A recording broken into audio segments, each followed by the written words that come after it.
Welcome back. You are watching Agenda. Another question listed in the question hour today is on whether the government has recently enhanced the fellowship amount for research scientists. A day after Prime Minister Narendra Modi said that India lags behind in medical research while addressing students of the All India Institute of Medical Sciences on 20th October, the Union Ministry hiked the PhD stipends by up to 50%.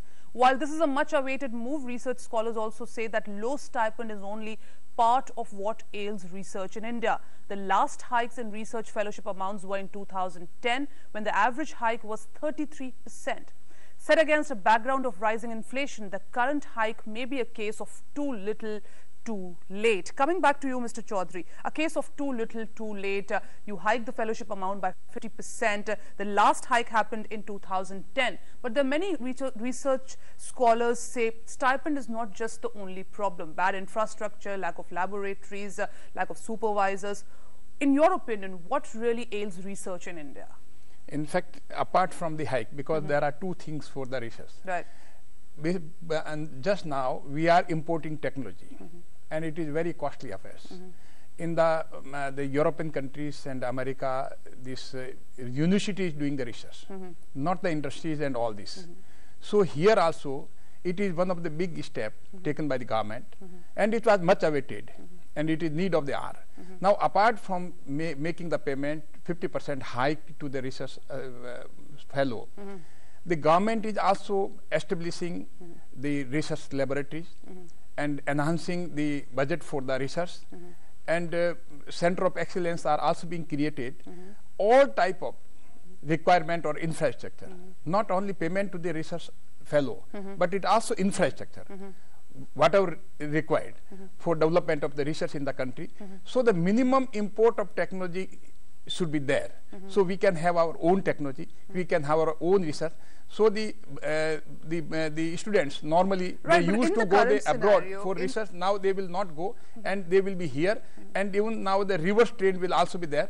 They will also come here for the postdoctoral. The postdoctoral has also been increased. Right, but in the current scenario, do you think that we provide the right environment to our scientists, to our researchers who need conducive environment, conducive work environment in terms of good laboratories, good supervisors? Do we really provide it to them? You know, even the 50% hike is way below the global level. Anyone who is actually a research scholar, a research scientist, the best brains in science, humanities, and other courses, are we really respecting basic research in our country? Both the things. Still, you are correct. Still, it is less. Looking to the other, globally it is less. Now, it will also be, after some time, government can also realize to this effect. But so far the infrastructure part is concerned, government is very conscious of this fact, and after 65 years of the ruling, because basically our education system is brainchild of Macaulay.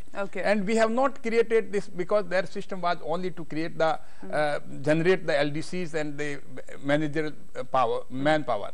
But now we have to generate the, so that's why the skill development, 73 schemes of skill development, and 20 ministries are involved in it. We'll talk about that also on the other side of this break. But you're saying that at this stage the government is taking very steps, conscious about very conscious about the need of people. This we are taking on war footing, basically. Okay, Mr. You know, how many papers, how many publications, what has really happened, what have we achieved in a particular, these targets have to be set to really motivate scientists and give them the facilities, give them basic facilities, housing, accommodation, so that they don't have to actually worry about the basics and they can actually focus more on doing good work. Mr. Chaudhary.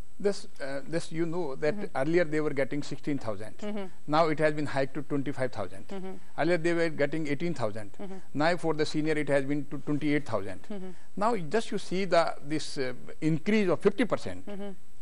It is no doubt looking to this past, it is tremendous. But after some time, but a researcher in Delhi, Mr. Chaudhary, a researcher staying in Delhi has to pay a house rent of more than 15,000. But you are talking, we are talking when it has been hiked to 50%. You were not talking about when it was not hiked. No, we were discussing it. We were discussing it then also. But what we are saying is that are you satisfied with these steps? Now you wait for some time, definitely, because just I have told you that in fact we are importing technology.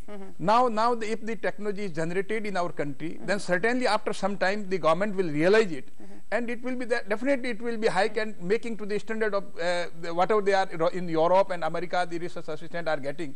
That will also be here in India. This is in fact a welcome step, but then there are challenges like poor infrastructure, scarcity of supervisors. You don't have good number of supervisors. The good supervisors actually leave country and go abroad for postdoc fellowship, as visiting fellows, because they are paid well there. They have better laboratory facilities out there.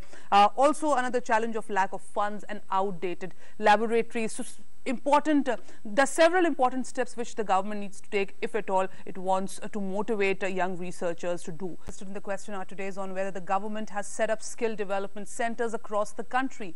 India's first skill development center has come up in Udaipur. According to the 11th five-year plan, only 10% of the Indian workforce has formal training in the form of higher education, technical education or vocational training. India currently has an annual training capacity of 4 million people, which is less than 20% of the industry requirement of 22 million skilled workers a year.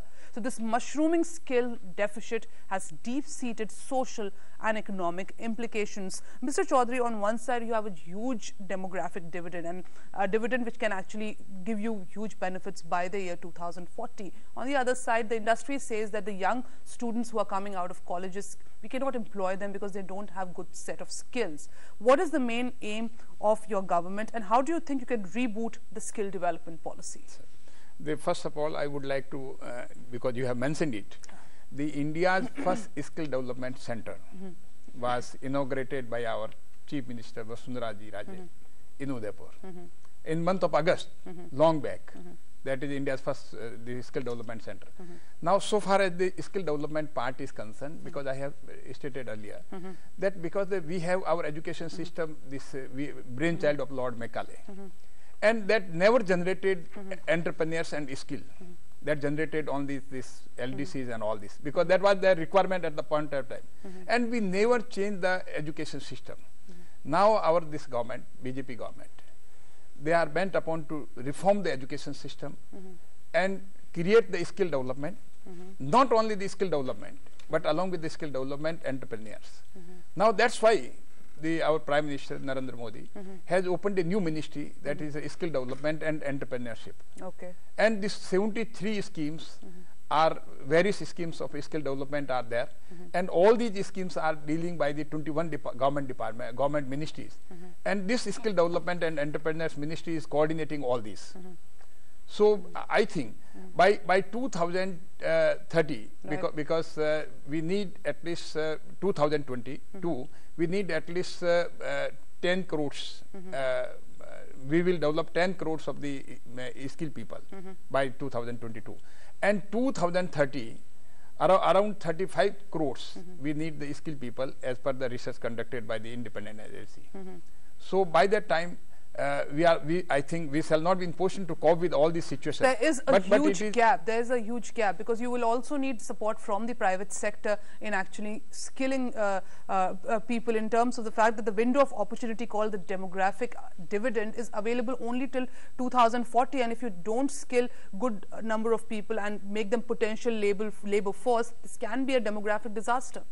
So there are so many, because aspects are there, sectors are there for development of the skill. We can also think about, because the large number of schools are there, the primary schools, middle schools, secondary schools, and colleges. And secondly, the industries are there. So we are not required to generate the large number of infrastructure for the skill development centers. We can also open, because all the existing infrastructure, the school buildings, college buildings are there.